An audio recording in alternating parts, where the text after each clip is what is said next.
जी की तरफ से 101 रुपये का आशीर्वाद। पूछा तारी भोला जी से कि अब की के कोई कहिया यही पाए कर सके पापा। अरे अब की के कोई कहिया यही पाए कर सके पापा। हमरा ले कर सके पापा।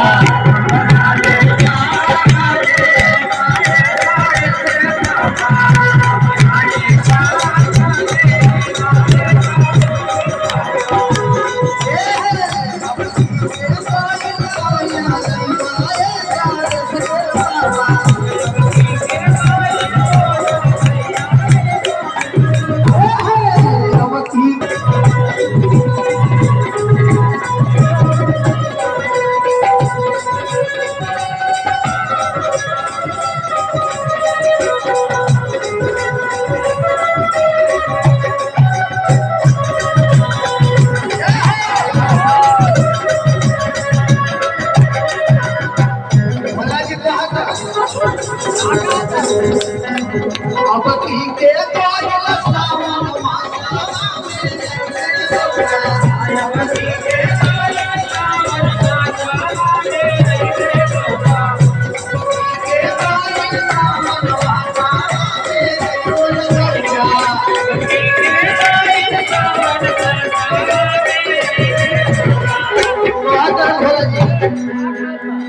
जवान भक्त लोग चढ़ाई है ना हम लेके आई अलगा से थोड़े खरीद देते हैं। अरे अब की कोई सावध मसला यही बोले तोहरा करे भागिया के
होली का फुर्सत है कहते हैं एक बात शिवरात्रि आई वो बजे आई तो कहते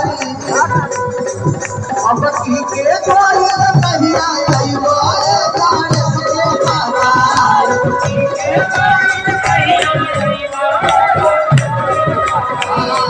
की के कोई कहिया आई बोले जाने से बाबा।